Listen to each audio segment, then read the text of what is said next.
That was a nice way to celebrate an all-star appearance, huh? Yeah, yeah. That's what I told her. Playing like an all-star is good. That's why they, selected her.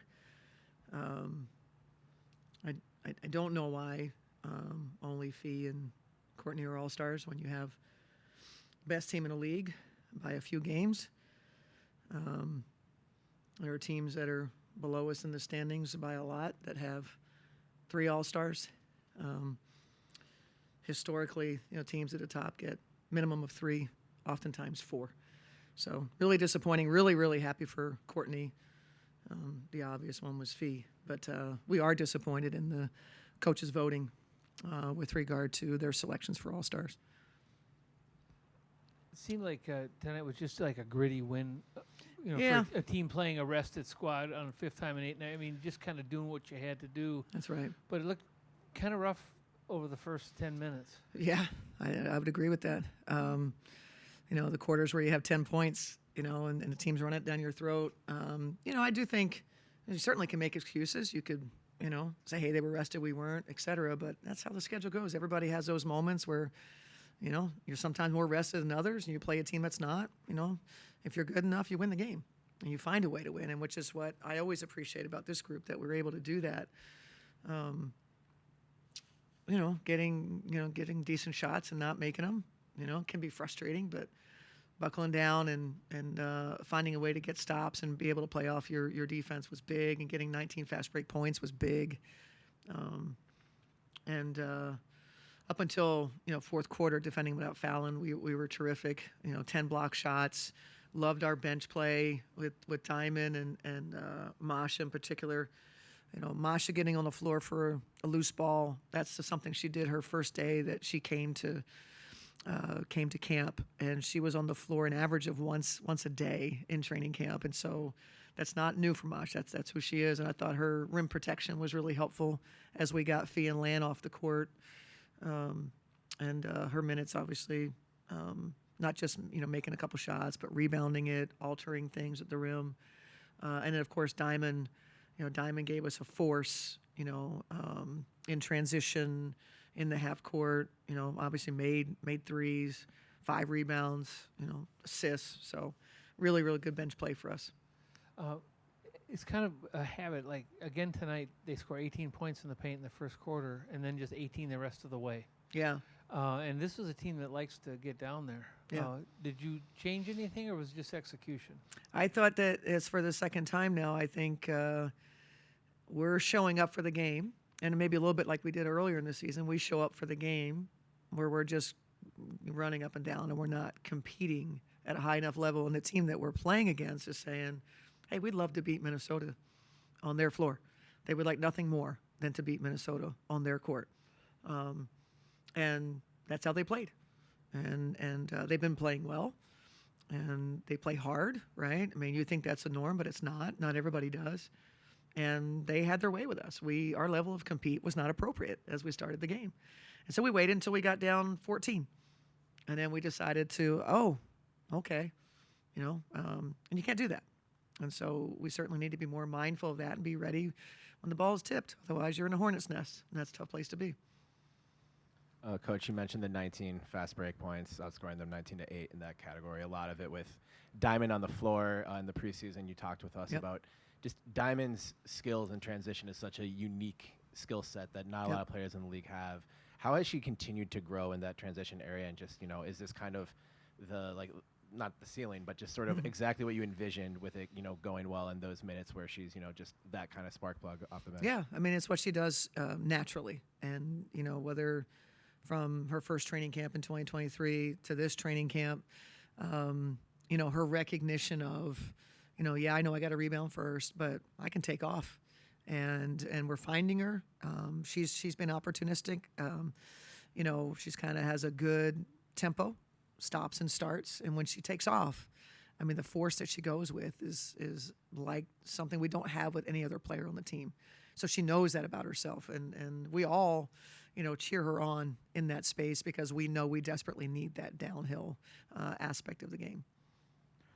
I asked you about it with Bridget Carlton a couple days ago, but just Kayla McBride had one of those nights tonight where just she impacted the game kind of everywhere, passing, defense, Yeah. rebounding, but struggled with her shot really until the very end of the game, even missing the last two out of the last 4 free throws. Yeah. Just what is it about K-Mac that makes her just kind of so good at, even on bad shooting nights, staying involved with everything? Well, she's a veteran, and through years of experience, you understand you're more than just a shooter. Right? She takes great pride in that. She knows how much we count on her defensively. We did not start the game defensively in a way that was appropriate, and we had to move Mac off her initial matchup, right, to go help us where we were not very good, to kind of put out a fire. And so we just depend on Mac so much, and way more than shooting. Obviously, the shooting is fun for people who are watching, and it feels good for Mac when the shots are going in. As long as she's taking the right shots, as long as she's aggressive. And I agree with you. I thought the way she approached the game, it didn't go in, but that's the way it is. Sometimes you shoot 50% over a course of 10 games, and she's done that.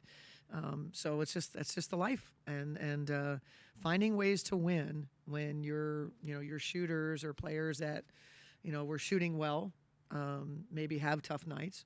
Find a way to win. Move on to the next game. Get in the gym if you need to, but move on to the next game.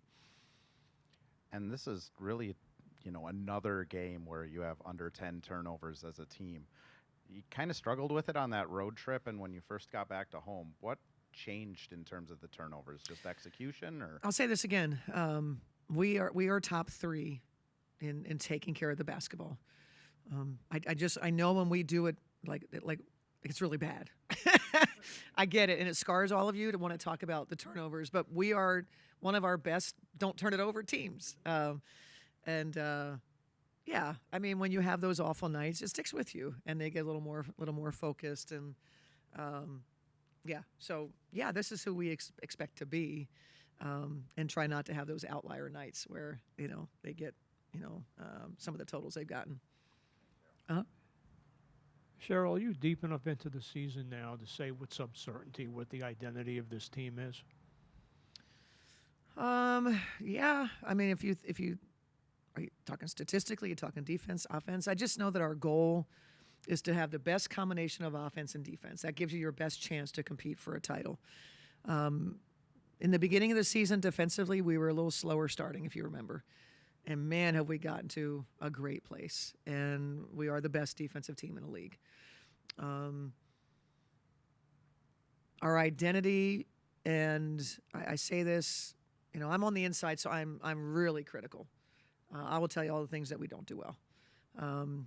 But what I hear about us from other people, and I like objectivity, what people see. And so I think our identity on the offensive end is as you guys talk about, we move the basketball, we make you have to guard side to side, inside out.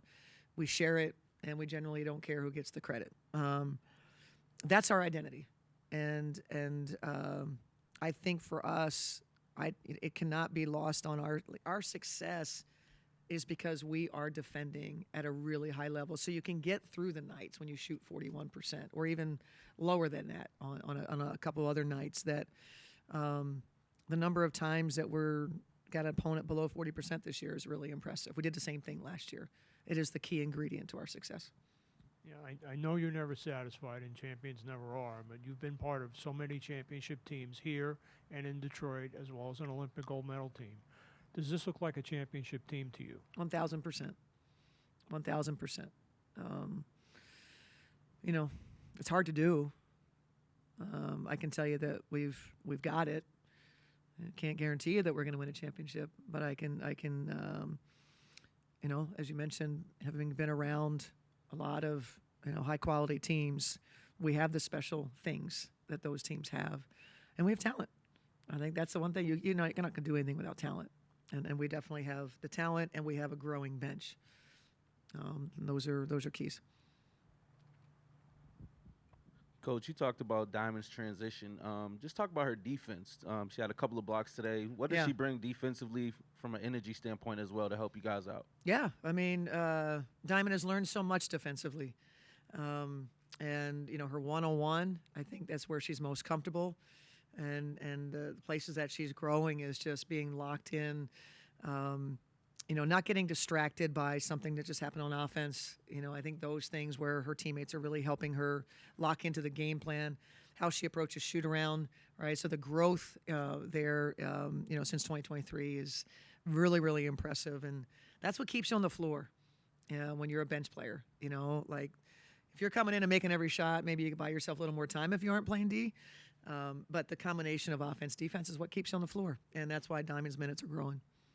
And I just wanted to get your thoughts on Slam Night for Fee. Everybody had the shirts on. Yeah. Just talk about how it feels to support, one of your players like that that's being a global icon pretty much. Yeah, and that's just a lot of fun that Fee's getting recognized and all the great ways that the best players in the league get recognized. And, always happy to support and, rock a cool T-shirt. But Fee's awfully impressive. And just seeing this for her is really, really special. I'm happy for her. One more shout out did you want to? Nobody? You don't want to be your last? Okay. I am. The record number 179 and 172 and 9. Let's think about that for a second. Since 2011. When we hold our opponents below 40%, 172 wins and 9 losses. And I can't tell you how thrilled I am on Kent's last night with us that we were able to say that one more time. Shout out to Kent again. And, we appreciate you and enjoy the heck out of retirement. Love you, Kent.